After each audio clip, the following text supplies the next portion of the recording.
അധ്യായം 16. എഫ്രായിമിൻ്റെ ഓഹരി. ജോസഫിൻ്റെ സന്തതികൾക്ക് നിശ്ചയിച്ചിരുന്ന സ്ഥലത്തിൻ്റെ അതിർത്തി ജെറീക്കോ നീരുറവുകൾക്ക് കിഴക്ക് ജെറീക്കോയ്ക്ക് സമീപം ജോർദാനിൽ തുടങ്ങുന്നു. അവിടെ നിന്ന് മരുഭൂമിയിലൂടെ മലമ്പ്രദേശത്ത് ബഥേലിൽ എത്തുന്നു.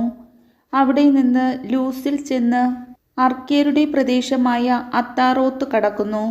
തുടർന്ന് താഴോട്ട് പടിഞ്ഞാറ് വശത്തുള്ള ജഫ്ലേത്യരുടെ ദേശത്തിലൂടെ താഴത്തെ ബേത് ഹൊറോണിൽ പ്രവേശിച്ച് ഗേസർ കടന്ന് കടലിൽ അവസാനിക്കുന്നു. അങ്ങനെ ജോസഫിൻ്റെ പുത്രന്മാരായ മനാസയ്ക്കും എഫ്രായിമിനും തങ്ങളുടെ അവകാശം ലഭിച്ചു. കുടുംബക്രമമനുസരിച്ച് എഫ്രായിമിൻ്റെ മക്കൾക്ക് കിട്ടിയ ദേശങ്ങൾ താഴെ പറയുന്നവയാണ്. കിഴക്ക് അവരുടെ അവകാശത്തിൻ്റെ അതിർത്തി മുകളിലത്തെ ബേത് ഹോറോൺ വരെയുള്ള അത്താറോത്ത് ആദാർ ആയിരുന്നു. അവിടെ നിന്ന് അത് കടൽ വരെ വ്യാപിച്ചു കിടക്കുന്നു.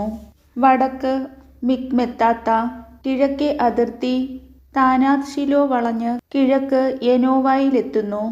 അവിടെ നിന്ന് താഴോട്ടിറങ്ങി അത്താറോത്തിലും നാറായിലും എത്തി ജെറീക്കോയെ തൊട്ട് ജോർദാനിൽ അവസാനിക്കുന്നു. വീണ്ടും തപ്പുവായിൽ നിന്ന് അതിർത്തി കാനാ തോടിൻ്റെ പടിഞ്ഞാറ് ഭാഗത്തുകൂടെ കടന്ന് കടലിൽ അവസാനിക്കുന്നു. എഫ്രായിം ഗോത്രത്തിന് കുടുംബക്രമമനുസരിച്ച് ലഭിച്ച അവകാശം ഇതാണ്. മനാസെ ഗോത്രത്തിൻ്റെ അതിർത്തിക്കുള്ളിൽ നീക്കിവെച്ച പട്ടണങ്ങളും ഗ്രാമങ്ങളും കൂടി എഫ്രായിം ഗോത്രത്തിന് ലഭിച്ചു.